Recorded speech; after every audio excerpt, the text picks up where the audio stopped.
we talking about real kung fu or video game kung fu? Yes. Okay, No, that's no. what I thought.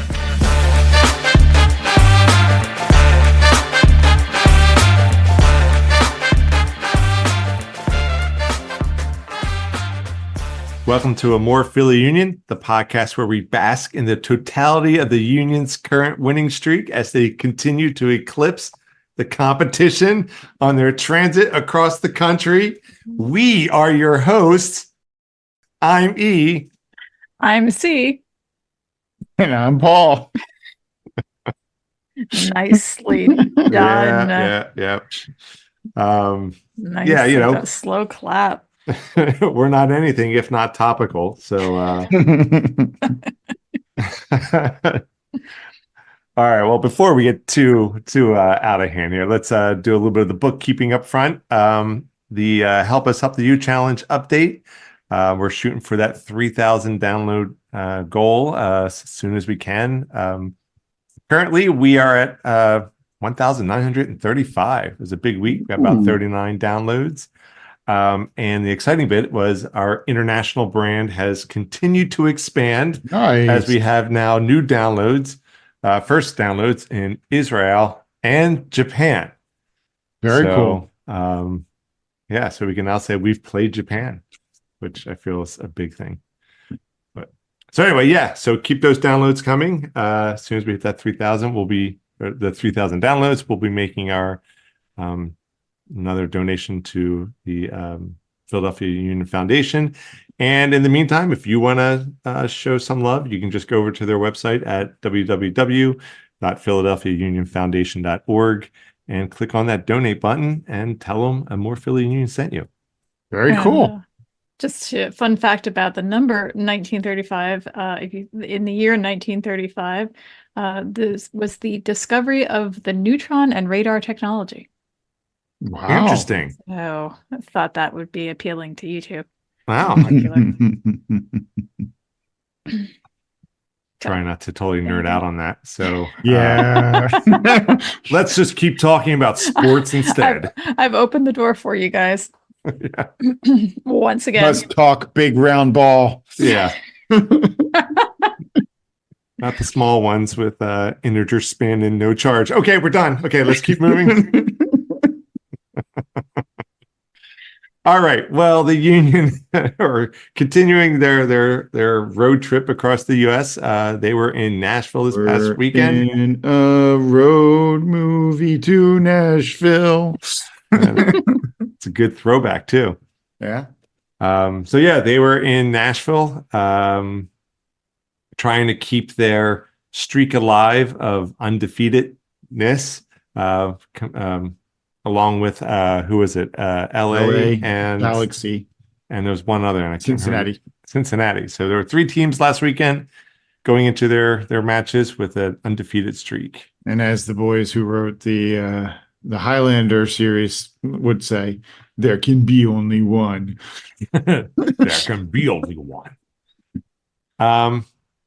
So I forget. We just spoiled this thing right up at the front. Yeah, yeah. We don't try absolutely to hide it. no. Absolutely. If they're listening to this podcast, they should know how the result ended up. Yeah, exactly. So the Union not only avoided losing, but rather won. Yeah, another road trip, another road game, which is imagine that not an easy thing to do. And the Union emerged this weekend as the only team now in MLS with an unbeaten without a loss. Mm-hmm. Interesting. The official national Apple commentators for the game. It was one guy, and the other one was Brian McBride. No disrespect to the first guy. I just, Brian McBride kind of stands out. It's good. You're not Brian McBride. That's basically it. Yeah. I do remember at one point they were talking about during this game. They were talking about head injuries in soccer. Yes, and they were. McBride definitely has a track record for head injuries in soccer in particular. Just okay. Since we're talking about it, what is your like when you think Brian McBride? What picture do you think of the most? I can tell you which one. What I think of. Is it U.S. Italy? U.S. Italy, Yep. where he looks like a freaking Revolutionary War survivor with a head bandage that looks like he just, he should be carrying a musket around. That was which World Cup was that? That was 2000. because I think Bruce Arena was still Yes. manager. He was playing those weird 3-5-1 formations that I think we didn't do too well in that, but I still remember it was Italy and Brian McBride went up with the header. Foot to the face. Was it a foot or I thought it was an elbow? I don't know. It was I'm pretty sure that one was a foot. Yeah. He went down, the foot came up, and he's like, cut me, Mick. Just wrap it up. Looked like he had like a wad of toilet paper around his head, but played. He's like, just let me back on the field. Seriously, just Google Brian McBride, Italy, and blood, and see what I bet you the picture comes up. I'm pretty sure he had to change his shirt in that game. Yeah, they did multiple times. One imagines. Yeah. The commentator who he was co-hosting with actually said that he was trying to pull up a picture of Brian McBride to show to his son, explain who he was, and he said it did not take him long to find one where he was bloodied. Yeah. He's like, yeah, you've taken a few. I don't know if he's still the highest scoring American player in the EPL. I think he might have been eclipsed by Dempsey. But when he was playing for Fulham, I know he had quite a run of goals for them. For Full America. Yeah, Full America. Yeah. It was him and Timmy Howard. Was it Howard Timmy or went to Fredo? Shoot, now I'm getting confused. So yeah, Timmy did go to Everton. Because I want to say Carlos Bocanegra was on Fulham for a while. Maybe Gooch. Yeah, they had like 3 starters that were U.S. men's national team. Anyway, let's get off. I mean, we are digressing. I certainly love Brian McBride as a player, but his commentary work needs some help. Mm-hmm. Yeah. Let's hope he just ramps up his efforts there a little bit. That would be nice. He's got to channel that on-field energy into his on-air energy. Mm-hmm. Okay, well, let's maybe start with the lineups here. Kind of a lot of news out of this one. Yeah, so I kind of one of the big things to start off with was Blake was not in net. Zemla started in net for this game. Yeah, the story is that Blake he aggravated something, or no, it was he got cleared on before the game from his concussion. But yeah, he aggravated something in training, so they decided to keep him out and put Zemla in, which was a surprise. I hadn't heard about that before seeing the lineup. Mm-hmm. And I know we'll talk about more about when we go over the game, but having Zemla in net is becoming more. I'm getting used to this. I'm getting comfortable with this. I mean, again, Blake any day, absolutely, but this Zemla is just. He played a great game, some great saves. He's a shining silver medal that's starting to get a little bit of a golden luster. But I guess the other thing too about the lineup, which kind of stuck out for me, was that it was a 3-5-2. Now I know there's these like 3-2-3-2 whatever, 5, 6, 7, 8 Schlemiel lineups. But this felt like more of an official 3-5-2. Yeah, I would agree. Definitely with Lowe, Elliott, and Glesnes starting. Definitely felt like Curtin had an idea about what he wanted to do and have the defense lock down that playback there. And then Ora also apparently was suffering some plantar fascia on his foot, so they decided he didn't even make the trip to Nashville. Okay. So that's why Sullivan and Carranza started up top. And yeah, I mean, I wonder if Curtin decided, all right, we're just going to come out and be completely defensive for the first 15 minutes and do our best to keep them off the board and frustrate them and make them just keep coming at us. Yeah, I definitely think that reflects whether or not that was the intention in the way the first half of the game went. This definitely feels like a game of 2 different halves. And I don't want to get too far ahead, but this first half definitely felt like it was Nashville's half. I would say the first 59 minutes Yeah. We're almost Nashville's half. I mean, or portion would probably be better to say. I mean, I don't want to jump too far ahead either, but those substitutions made a world of difference. Yeah. Well, real quick, just with the lineup too, before we jump forward more. Yeah. With that 3-5-2, the one thing that for me that was of interest was having that 5-man line in the middle, but Wagner and Harriel as the wings. It really, it seems to me that really allows them to embrace that wing position, knowing that you have arguably the 3 biggest people on the team behind you on defense. And that just gave Wagner and Harriel free run up and down the sides of the field. Servicing on the attacks, pinching on the defense. But yeah, interesting lineup. It gives Harriel and Wagner a little more freedom. It also let McGlynn play deeper in the game, so he could distribute from a little bit further back. Gave him a little more time on the ball. So I think this was one of McGlynn's better games in his distribution. Like, he was able to ping the ball around more and see where the open space was. And, he could find Garanza making runs. He could find Sullivan making runs. And so, while it definitely felt like Nashville were pressing the Union a lot until they made the subs, they didn't really seem to beat the Union defense. It felt like, not totally. Yeah, there was one small exception. Yeah. Well, let's talk about that one.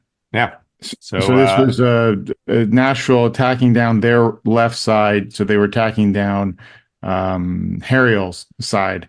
And it was Schaffelberg who because I think they were playing a 3-5-2 against the Union. And Schaffelberg was that left winger or wingback or whatever you call it, the furthest out midfielder. And he took on Harriel, beat Harriel towards the end line, played it across, and Surridge spun Elliott. I'll say that he grabbed him, and it was pretty obvious in the replay. He pulled on Elliott's arm, got him spinning the other direction. Now, Elliott probably shouldn't have let him get around that side of him, but there was a pretty obvious grab, not enough to get a call, and Surridge headed the ball past, and into the goal. A couple of breakdowns there. Harriel let him get to the end line. Elliott got spun around. Semla, I don't know what Semla was doing. He just seemed to misplay that one altogether. He should have known that cross was coming in, but he seemed more in a position to stop a shot coming from Schaffelberg, which I didn't think was too likely. Yeah, there was kind of a crush of players headed towards the goal between the Nashville players scoring, dragging a spinning Jack Elliott behind them, and then a Damian Lowe coming in to try to stop the header. It was definitely a massive, there's definitely a collision in the making right there. So there's definitely I could see how those could tend to be a little bit distracting. I wasn't sure if Christy had anything. Oh no, I'm just sitting here thinking that your commentary sounds much more professional than mine, which would have been the lost member of the Cobra Kai dojo passed to Dolph Lundgren of the MLS, who managed to score on us. So we got all the 80s bad guys. Yeah, I got the 80s going on that one. So Cobra Kai crosses it to Dolph Lundgren. Oh, that is kind of what the commentary sounds like in my head. No, that's so it's a little now more I want to colorful. listen to that commentary in Christy's head. I know, right? Nobody wants to listen to my head. I think you can actually splinter off from this and just have a more successful go at that. Oh my god! But that was actually one of my mental notes from the game too. Was Sturridge, whatever his name is. I'm like, it's MLS Dolph Lundgren. Dolph Lundgren. Yeah, I have to admit, I did steal that from you a little bit. But yeah. So if he dies, he dies. Yeah, I mean, Sturridge certainly was making himself a pain throughout the game. He was doing what good forwards do and trying to rattle the defense. Yeah, that was a shame that they gave up that play, but good scorers will find a way to score. Yeah. So end of the first half, we go into halftime and Nashville's now up 1-0. I'm sure there was probably some good strategery and motivation in the locker room, because it didn't take long in that second half for the Union to kind of reverse the flow of the game. At least I thought. Yeah. Chris, to your point, right? It maybe took a little, maybe about 15 minutes or so. Well, From Chrissy, my perspective, it was night and day before and after the 59th minute substitutions. Like almost like a solar eclipse. Oh, Lordy. Actually, no, I shouldn't say that. That was pretty good. So no, it was bad. It was bad. It was pretty good. But yeah, I mean, it was interesting because, after that, I have it in my notes, and keep in mind that my understanding of total football comes mostly from Ted Lasso, which we actually haven't mentioned much this season, so I think it's okay. Yeah. But after that, I was watching them and I was thinking, I don't fully know who's playing where. I mean, in some cases, yes, but it was interesting. There was just a lot of movement, and it seemed like the whole game had changed. So, maybe it was hold them off, tire them out, and then we'll send them in and just totally switch what we're doing. That would kind of play into what you were saying, Paul. Mm-hmm. But it was amazing how different it was. So I agree. I definitely feel, because they made, just so if people didn't know, they made 2 subs in the 59th minute. Mm-hmm. They pulled Jack Elliott and they pulled off, was it Wagner? Yeah, Wagner. Yeah. Mm-hmm. And they put Bedoya and Mbaizo on. So Mbaizo went to the right and Harry then shifted to the left. So they played a four players on the back line, and then they shifted to their diamond midfield. And they kept Sullivan up top until late in the game when Donovan came on. So, I would agree at that point. It definitely felt like the Union got on the front foot and just started wailing away on Nashville. Yeah. But one thing I would say is that I'm actually encouraged by that fact that Curtin brings out other formations from time to time. Because I think in order to be an elite team, you have to have multiple ways to play. I agree. And while you can train those on the field during the week and in practice, and that's all well and good, and you can go over player roles, until you're playing at full speed against equal competition, it doesn't sink in the same way.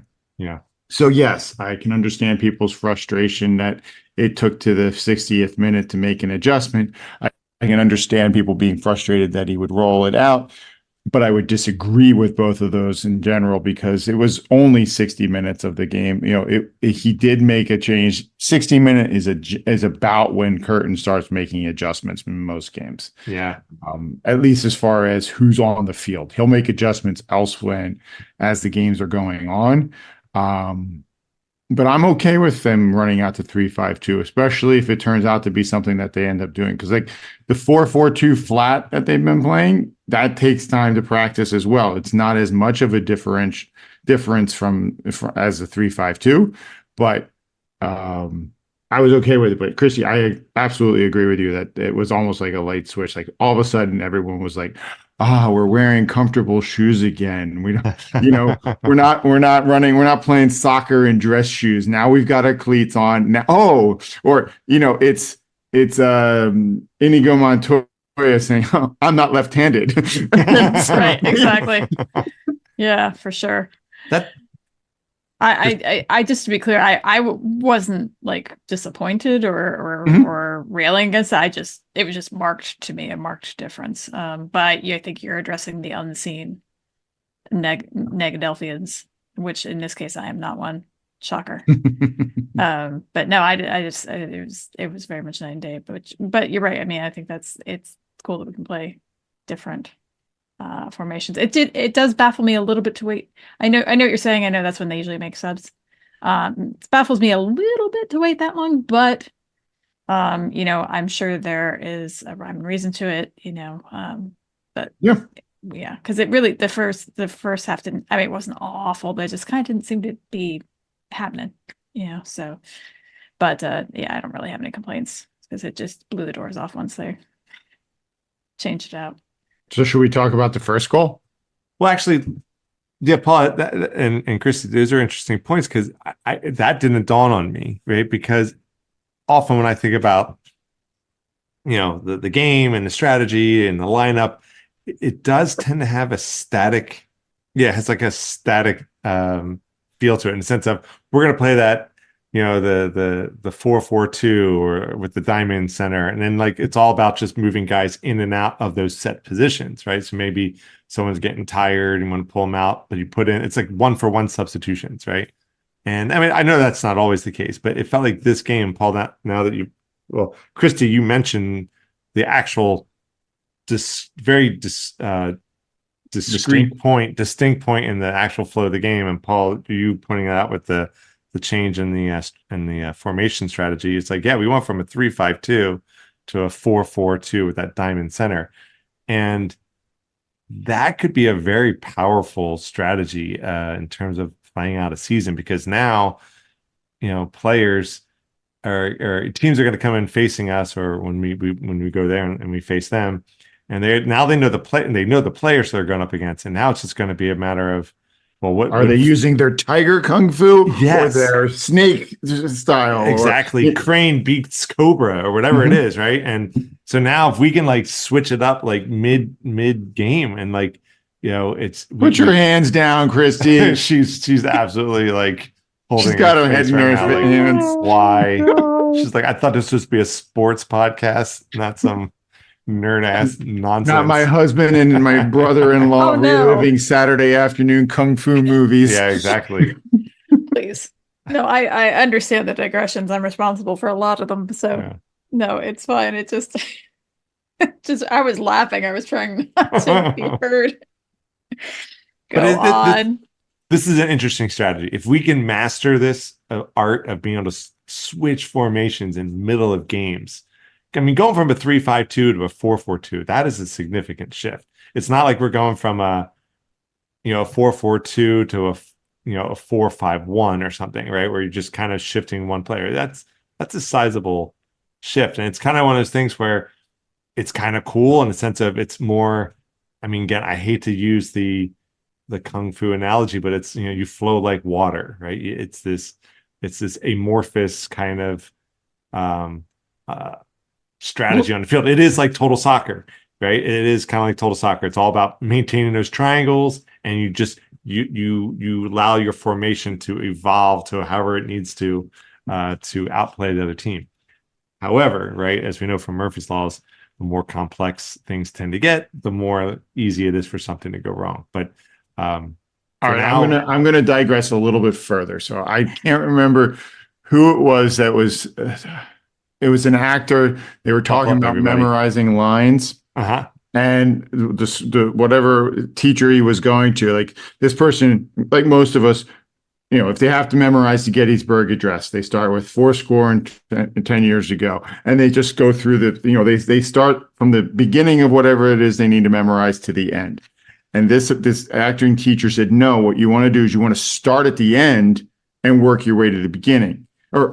So that you always know where you're going to end up, so you can just keep practicing that every time you go through it. So how this relates to the Union is the Union know how to play the 4-4-2 diamond.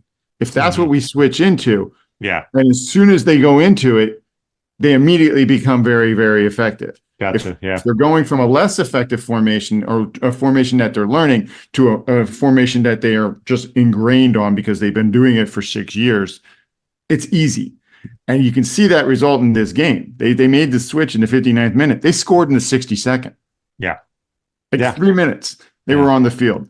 And it's again, I hate to be going back to the kung fu, but if your opponent just knows that you're trying to, for the first 60 minutes trying to throw a right cross, they're going to be set to defend, and now all of a sudden you're throwing a left uppercut at them. There's a better chance you're going to land. Yeah, I mean, are we talking about real kung fu or video game kung fu? Yes. Okay, that's what I thought. Let's make it. It's like being able to bat from either hand, right? Yeah. So you can switch your stance. I mean, Chrissy, more in your wheelhouse, let's talk about boxing, right? You know, if their left is just as good as their right, and they learn how to fight from either foot, now it's going to be, Yeah. it's kind of like, I will bring this back to a nerdy movie reference. It's like the 13th Warrior. When you give, like when the little guy goes up against the one big guy, picks a fight with him, and it looks like the little guy's losing, and all of a sudden he just turns around and just dispatches the big guy, no problem. And it's like, now I've created doubt, and that now they have to worry about what they can't see. And I think that's what this strategic formation, right? So we walk out there with a 3-5-2. It's like a boxer who's strong in both arms is fighting off his right foot, you know, and all of a sudden now he switches to the left, right? It's the Inigo Montoya, start left-handed, but we switch to right. And now you have to account for what you can't see. So I don't know. Hopefully this works out, because it's very exciting. It's very dynamic. Yeah, and the Union's first goal, this was Carranza's goal. This was amazing. Yes. Let's break down what, you know, this was a deep pass from McGlynn, right? I think it was McGlynn who passed it to Sullivan. Oh, to Sullivan, yes. I think so. So it was McGlynn hitting like a 40-yard pass from like just over midfield to Sullivan, who was near the top of the 18-yard box. And full credit to Sullivan for somehow or another controlling that ball off of his shoulder while getting knocked down, playing it from his knees to keep it in front of him, and having the wherewithal to see Carranza making a late run. And then making that pass. And being able to get back up and, making that pass. Let's talk about the getting back up. This is the rubber and magic goal for me. Yes. Go ahead. Sure. Keep going. Because it was just like, I mean, I actually have that somewhere in my notes. I have too many screens open. But, the fact that he was drugged down, maintained everything you just said, and made the pass successfully was just... I think I just said how. Yeah. Derek. I was like, how? Yeah. How do you do that? It's the only thing about this play that makes Carranza's finish less than otherworldly. Like, because Carranza makes the first touch as he gets the pass from Sullivan, and it's bouncing. And he's just inside the 18-yard box. He's beaten his defender. He's one-on-one with the goalkeeper, and the ball is not in a very favorable position. And somehow he still powers it past to the side of the keeper and gets the first goal. Yeah. Like, if it wasn't for Sullivan's heroic play just before, that would easily be the best play out of this game. What Carranza did. Yeah, and I think it's for me, it's also worth mentioning. So like, baby Carranza, Sullivan had two defenders, and there was a third one coming in on his heels, and he kind of battles through it, and then Carranza basically had to face two defenders as well. For them to, it was very tight quarters. Nashville was collapsing down on our attackers, and just to get those passes through and get that shot off itself was One quick correction: it wasn't McGlynn; it was Martinez who made the pass to Sullivan. Yep, that's our Leo. That's right. That was an amazing pass. Like I said, 40 yards, gets it to Sullivan. Like you were saying, Sullivan somehow or another tangles up two and a half, almost three defenders, and finds Carranza making that run. It's such a good goal. Yeah, absolutely. And then we watched the on Apple TV. They have like it is like a recap of the game, but it's a stylistic with music and everything, and it has like clips from before the game, in the locker room, and all that. And there was Jim Curtin, as the team's huddling up before the game starts. It's like, getting a road win is hard, but that's basically that's what we're going for. Our job is to silence 30,000 people, and that goal, I think Carranza scoring that goal achieved that goal of silencing the crowd. And particularly, I did like his little celebration in the corner. I don't know if it was a little pushing buttons or antagonistic, where he was doing like a little bit of air guitar on the corner flag. Yeah. It was a little silly, but I'll take it. It's fine. But yeah, I think at this point in the game, the tide was now absolutely in favor of the Union. The wind was absolutely at our backs, and it was our game to run. Now, I mean, Nashville did have a couple attempts. There was that one scramble in front of our net where Zemla kind of tangled up with a Nashville forward attacker. Ball was still in play. He scrambles to get up. They take a shot, and he did a very Blake thing, right, where he just jumped up in the air and got a glove on it and deflected the ball over the net. And then proceeded to start yelling at the ref because he was just taken out, but there was no whistle. But yeah, so Zemla still had his work cut out for him, and he did, and still came through. Yeah. I don't know how many saves he ended up getting credited for in this game, but I do know Nashville. The expected goals count for them. That's the calculated number of goals that they should have created based on the number of attacks that they had. It had an edge for the Union, but the Nashville was still given an expected goals of 1.7. So Semla kept that 0.7 from happening. Those projections always never cease to make me giggle. Well, it's not as bad as baseball, where they just seem to have a stat for everything. Oh, sweet Jesus, I know. But soccer is starting to get more and more analytical in their approach. Yeah. I hope they calm down a little bit, because having watched some baseball games back in the day with a good friend of ours, Frank, who you guys all know, public does not know, but Frank, very much a statistics kind of guy, or at least very oriented around that kind of stuff, and it was a difficult watch. My color commentary was not appreciated. Anyway. Well, saying baseball is stupid, baseball is stupid, baseball is stupid, it's probably going to get you punched by some people. Well, I was trying to be a little more creative than that, but still. But it did take a while for the Union to find that game winner. And this game winner, once again, comes off of a set piece across a corner kick. And I know we were chatting about this a little bit, but this is the third game in a row now where a Union player has somehow or another been wide open on a corner kick and intelligently, cold-bloodedly almost finishes this for a goal. Yeah. McGlynn plays a beautiful ball into the box. Somehow or another, Gazdag is forgotten about on the far post, and Gazdag's not a big guy compared to a lot of the defenders just playing in this game, and he just bangs that ball off of his head over into the crossbar and into the net in the 90. I think this was in the 90th minute. Is that right? Yeah. 90th minute.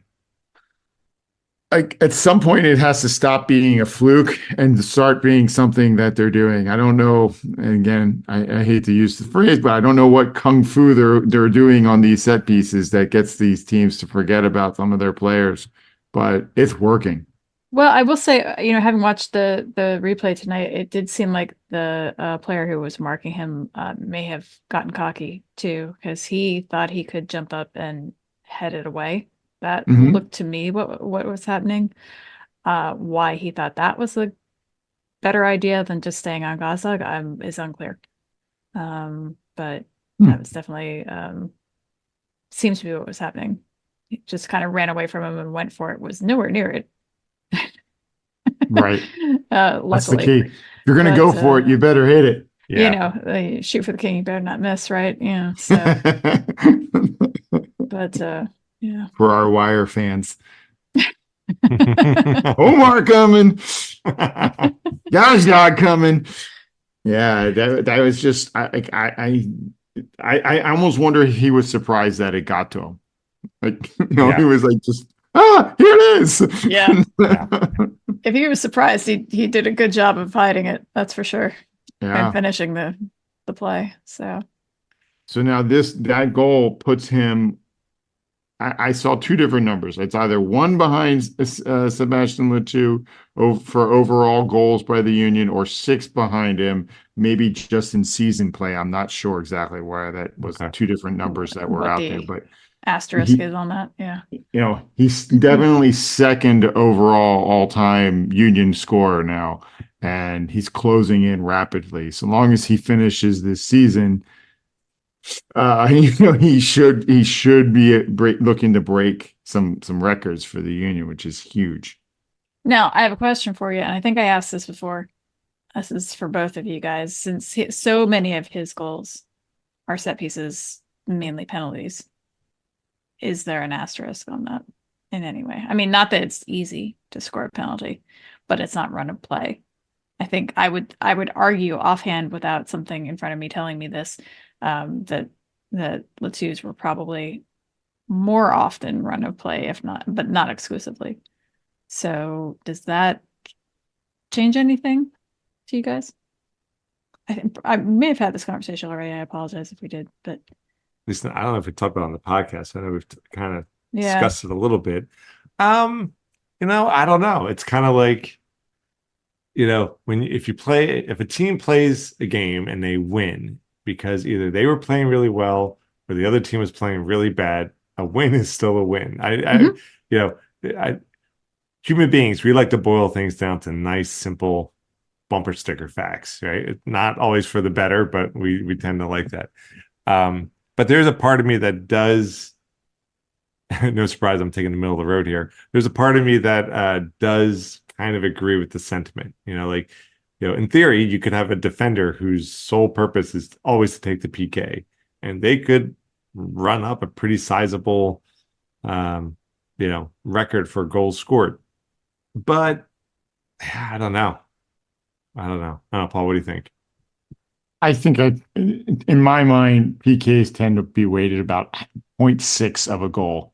Okay. I value run up play goals a little bit more.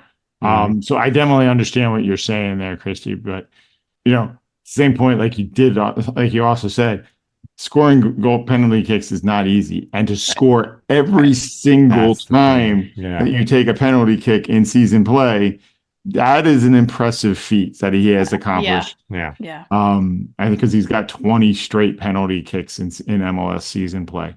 His only miss was what was that? That was I couldn't even remember. One of the extra cup tournaments. I think he missed penalty shot or penalty kick in a PK shootout. That doesn't count. That's pub league stuff. Nobody cares. I would agree that I would say that there's a small asterisk, not necessarily a big asterisk next to Gazdag's thing, where I would want to see how many PKs did Seba have and how many PKs does Gazdag have. And, Gazdag, we've got him on contract for like 2 more years. So while his his current run of play goals are wherever they're at, he could end up beating Sebastian's run of play goals before his contract's out. Yeah. That's the new goal. Once he beats this, and to get rid of the asterisk, however big or small it might be, he needs to get the run of play goals, and then we'll be happy. I'm not discounting his achievements. I was just curious what you guys thought about that. But I would agree with you. That there is a star there next to that number until he proves that he can hit and run the play. And so far, he's scored 4 goals this year, none of them from the spot in MLS play. Maybe he's got to prove us all wrong or make us rethink, goal is a goal. A goal by any other name is still a goal. Yep. So definitely by that point, then, I think that Geodis Park was probably letting out early. Yeah, there was a lot more empty seats appearing in the stands. Yeah, and then the game didn't go much longer. I don't know how much extra time there was, but the whistle blows and the Union get their. This is our second road win. Of the season. And Portland and now Nashville. Yeah, and we now move up to second place in the Eastern Conference, right behind New York Red Bulls. Ooh. Yeah. Now, the New York Red Bulls, they do have, checking our numbers here. They have played one more game than we have. So in theory, whenever we make up that Seattle game, and we win it, that would move us in front of them. But which is rescheduled for April 30th, I believe. Okay. Yes, it is. All right. So that's about 3 weeks away. But yeah, so we've really moved up the table these past two game weeks. Well, winning three straight games will do that. Yeah. That's I could get used to this. I would agree. Now, I'd still would love to see some more of the 4, 5, and 6-0 games, but I'm not complaining. A win is a win. I'm thrilled with their performance on the road, because even the years that they were setting it on fire on the road could be shaky, and I'm not saying that this is, going to necessarily continue all the past success, not indicating future performance and all that kind of stuff. I always say this is my preparedness times whatever. I can never quite get this one right, but anyway, I am happy with their success equation. Drink, everybody, drink. Yeah, exactly. But it would be nice if they would, if that would continue, because I'm not as nervous when they're on the road now. Yeah. So. I mean, and again, Zemla, it's going to be really interesting to see this season. I was wondering, Blake must be both relaxing and more nervous with Zemla, because he knows if he's not there, he's got a good replacement, but at the same time, not too good. Not too good. Also, Well, our first win against the keeper not wearing red. Yes. So what was he wearing? What color are his hands now? I think it was like a yellow green, but I could be wrong. So so keep an eye out. He did have on the Peter Check padded helmet. Yes, he did have that. Oh, he was wearing a scrum helmet, Yeah. scrum cap, or whatever they're called. The 20s football helmet. Yeah. All right. So- I was just going to say, I think that's it for that game then. Yeah. Gazdag then got named team of the match day, right? Yes, to the bench, which is a little ridiculous, but okay. Really? Yes. Ah, I know. It feels like that's the honorable mention. No respect. it really is. You know. Well, good for him. Yeah. Absolutely. Okay, so with that win, the Union continue their tour across country. They're heading south down to Atlanta on Sunday, this coming Sunday, April 14th. They'll be facing off against Atlanta at 2:30 p.m. Atlanta is currently in 6th place in the Eastern Conference. Again, still early days. We got to be feeling good after these 3 wins in a row here. I don't know. Thoughts for the upcoming Atlanta game? Is Gazan still in net for Atlanta? Is Gazan still with Gazan, Atlanta? or did he retire? I don't know. I'm not sure, but one thing that's kind of worrying me about Atlanta He's in there. Yeah. They've only given up 5 goals in their 6 games played. And that's that's impressive. Like the only other team that's had 5 goals allowed is Cincinnati. So, and they've scored 10. So, the Union have given up 7 and scored only 12. So their goal differential is the same, but that stingy defense could be trouble, especially since the Union have been kind of struggling a little bit to score. Not so much the last 3 games, but before that. So we'll have to see if Ora's, foot is feeling better, and if he gets back out there with Sullivan, what the Union can do against that Atlanta defense. That's kind of what I think. I wonder if that's going to be the big challenge. And Atlanta not only is undefeated at home so far this season, but they've won all 3 of their home games. Mm-hmm. I was just noticing that too, because I was looking them up. We'll have to see. Hopefully it'll be a good game. Hopefully the Union will play hard, especially since they don't have any midweek games to distract them. And we'll see if Jim Curtin goes with the Indigo Montoya left-handed to right-hand formation strategy with this one. They're the man in blue, I guess, in this case. They didn't win. Inconceivable. You keep saying that man. word. Don't think it means what you think it means. For younger listeners, that is reference to a movie called Princess Bride. Ask your Check it Get out. off my lawn!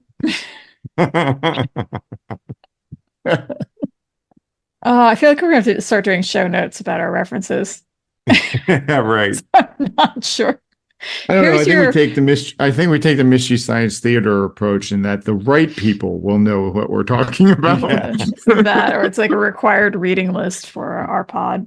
I mean, heck, you would have Reading, to viewing. know what Mystery Science Theater 3000 is just to Yeah, get that's a bigger reach than Princess Bride. So, yeah. And we just might have lost some more listeners. Yeah. Or we gained some more. I don't know. Very nice. Again, ask your parents. Well, a little bit of Philly related story, not Philly within the city, but in across the pond in the English Football League in League One. So that's, I guess, so it goes, Premier League, Championship, and then League One. And Reading FC is down in League One now. And I still check in on them from time to time to see what they're up to. But anyway, they traveled to Bristol Rovers. And I gotta say, take my hat off to Bristol Rovers, because as the players come out into the field, right, at the beginning of the game, they're playing music. When they came out in the field, they were playing the theme song to Rocky. So were they? Yeah. So I was like, now, unfortunately, maybe it followed a typical Rocky storyline. Bristol Rovers did not win the match. Reading won 2-0. But yeah, it's good to see a little bit of Philly there making it across the pond. Very cool. I hadn't heard about that. Yeah, maybe Bristol see themselves as the Philly of England. I don't know. Or maybe they were Kind of, playing it from for what I the- know of Bristol. Yeah. Yeah, kind of. Not that I know a lot, but yeah. So it's interesting because Reading could also make the same argument. Sure. Yep. So anyway, we'll have to find somebody over there and compare some notes. yeah. So if you're listening from either Bristol, UK or Reading, UK, hit us up. Yeah. Mhm. Emails pod@amorephillyunion.com, or just we're on a bunch of social media too. You can just ping us there. Also, let us know how big the asterisk is next to Gazdag's achievements. What do you Yeah. think? Yes. Non-existent or large, or somewhere in between? Other Union news. I mean, it's not necessarily first team goal news, but they did win. The U17s did win their Generation Adidas Cup, which is a big deal. Oh yeah. They repeated this year. So Union Academy once again showing well against the international academies, and they actually their forward won the MVP of the tournament, and both that forward Rossio and Neil Pierre, who's one of the defenders for that team, were named to the best 11 of the tournament. So, besides Kevin Sullivan, there's others Union players that are looking pretty positive up there. That's great. That's great. Look out, Donovan! You're going to have competition in a year. Paul, not to put you on the spot, but the tournament itself, you said it's international? Yeah, so like Arsenal, Real Madrid, CF Flamenco. There was a Korean club that sent their academy there. Yeah, they have, from what I understand, there's a U15 level and a U17 level. And last year, the Union's U15 team made it to the finals, but lost, and the Union's U17 team made it to the finals and won. Mm-hmm. So this is the second year in a row that the Union's U17 team has won this tournament. Wow, very cool. Yeah, testament, I guess, to our academy program too. And hopefully these kids will stick with it and come up and get a chance to play for the first team at some point. Do a lot of other MLS teams have academies? Do most of them do. Different clubs take it more or less seriously. Yeah. Besides the Union, the ones that have taken it seriously and have had success are unfortunately, Dallas, Mhm. Colorado to an extent. There are some that take it seriously, but haven't had as much success, like LA. Both Galaxy and LAFC both have respectable academies, but some of that's just because they pull from some very, very strong player base. Like there's a Mhm. lot of really good players in Southern California for them to pull Mhm. from. Mhm. I think Orlando and Miami both have pretty good academies, but they haven't reached the same level as Dallas and Philly. Just say because ours definitely seems like one of the more advanced. One of the most effective. Yeah. And I think it's two parts. One, they're good at producing, Mhm. players, but they also give players an opportunity to Mhm. use their skills against good competition. And because they're known to give players chances, better players will come and join the academy. Mhm. So it's a bit of a self-fulfilling prophecy, or Mhm. self-feeding cycle. Mhm. It's circular. It's something that we used to talk about with our friend's father that we've mentioned him before on the pod, who was a FIFA ref, kind of part-time. And he had many points and many failings of American soccer that he liked to point out. He was originally from Peru, but so he had thoughts. But That's one way of phrasing it. yeah, I was but I going to mean, say like, that's a very polite way of putting yeah, it. Yes. well, I No, can't say I disagree because, no, like, no, no. Mhm. because he, one of them, that I recall was that they started too late, here, you're getting people coming out of, it used to be, you'd be getting people like coming out of college programs, and over in Europe, you're getting teenagers, not always, but Mhm. but you could be missing some key years there. I mean, the flip side of that, what always worried me about Yeah. the academy system is the ones who don't succeed, are they getting enough of an education, enough of a background to go do something else, or are they just sort of tossed out of the system and good luck with it. I assume and hope that that's being handled. But that's I had seen things for European teams where that wasn't necessarily as Yeah. well Right. managed. Right. So it is a bit of a concern. I'm not saying anything about our unions, our academy system, but that is the potential downside. Mhm. Yeah. So it is a concern, but it's interesting to see. I think he would have been he has passed, but I think he would have been very interested to see what they're doing in Philadelphia.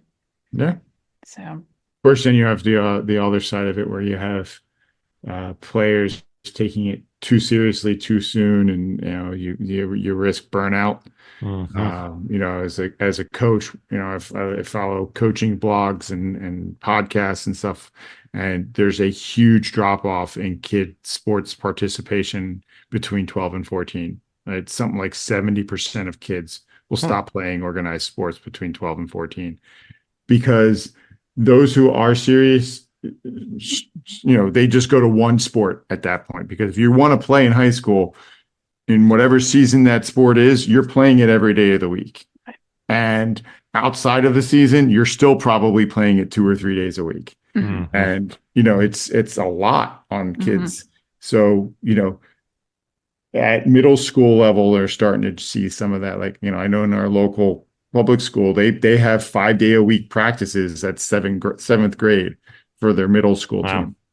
And it's not surprising that kids get burnt out mhm. from doing that. Yeah. Now, some of them who really, really love it, they'll find a way to want to keep playing, and we'll have success. And I do think that the Union Academy does try to do periodization so that their players, they play a lot in the season for soccer, and then they ramp them down. They play, but it's not as intense the rest of the time. I don't know.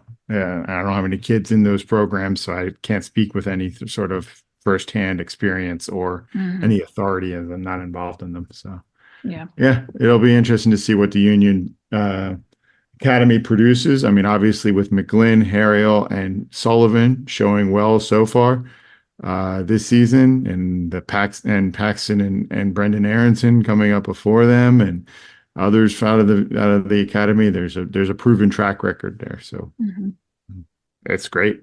It's a great way to approach it. Yeah. I wanted just to share one last thing before we're moving on. Did you see the Philadelphia Phillies jerseys? The Yes. Philly style ones? Philly jerseys. No. Yeah, they're different. It says Philly across them, and they're in a blue and black look to them. They're actually going to wear them on their Friday home games through the season. It's kind of like a new kit that they put together. It's a special set of jerseys and merchandise that are coming out, and I'm like, that's pretty sharp. I almost wonder if some of the other Philly teams, the Sixers, the Flyers, the Eagles, the Union, might pull on something like that to put together their own Philly merch like that.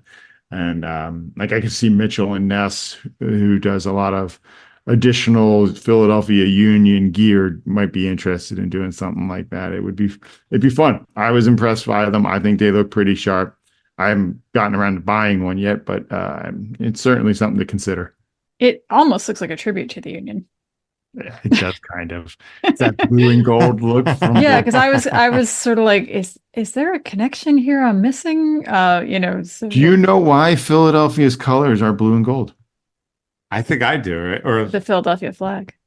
Yeah, but why is the flag blue and gold? Oh, why is the flag blue and gold? Is it Yes, I actually do Swedish? know this. Yeah, there's it's Swedish connection, the blue and yellow. I don't remember what it is. I just remember that it's Swedish. Yeah. There was a IKEA. predominant population of Swedish immigrants when they got around to incorporating Philadelphia and picking a flag. Basically, enough Swedes had immigrated to this area that they had the heavy leverage, from what I remember in my history. And that's why Philadelphia's flag is blue and gold and has that coloring to it. Yeah. I think they're pretty cool looking. I mean, I don't want to say like this is from the Union, but wow, this is really inspired, or aesthetically, artistically, it reminds me a lot of the Philly. Well, the style. jacket that they sell, that says Philly across the front. Yeah. That looks like something that Curtin would wear on the sideline. 100%. Yeah. 100%. Heck, this is the crossover now to bring in some baseball fans to kind of join the Union. I thought that might have been happening, like especially if they're wearing on Fridays, because our games tend to be on Saturdays. That would be nice. Be nice, but anyway, So I thought that was interesting too, Paul. I'm glad you brought that up. Yeah, it's a sharp looking jersey. Also interesting enough, also similarly priced, but oh my gosh, they're expensive. Yeah, they've really gotten expensive. This is personalized. The one I pulled up, it's so personalized. that might be part of it. It's personalized, and it's probably an actual. It's not a replica jersey. It's an actual jersey. Yeah. Because I mean, the Union actual jerseys are around that price too, with customization. So it looks cool. Yeah, good job, Phillies. Might have to go pick one up. All right. Anything else for the good of the order? Nope, I'm good. All right. Well, if you want to jump in on our conversation here, share some thoughts and ideas, you can reach us at our website, amorephillyunion.com. Drop us a message, question, comments, thoughts at via email at pod@amorephillyunion.com. On Twitter, we are amorephillyu. Instagram, YouTube, Threads, we are amorephillyunion. Our Spotify playlist continues to grow and evolve. Find us on Spotify at amorephillyunion. The playlist. So I guess we're on there twice. And keep downloading us wherever you get your podcast. No longer feel free to throw us a like or give us a rating if you want to. Yeah, that would be awesome. But download us wherever you get your podcasts. You know what they are, but keep on downloading us. And let's hit that 3,000 downloads sooner than later. So thanks again for listening to another episode of A More Philly Union. We are your hosts. I'm E. I'm C. And I'm Paul. Go Union!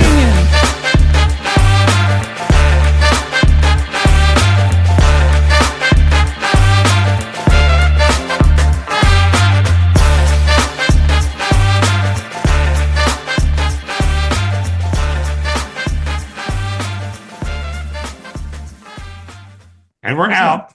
I was going to say, help us hit totality just to round out the eclipse thing. Yeah, but there we go. yeah, that one's kind of cheesy. Oh, like it's less cheesy than the rest that of intro. this. Well, the one. moon- Yeah.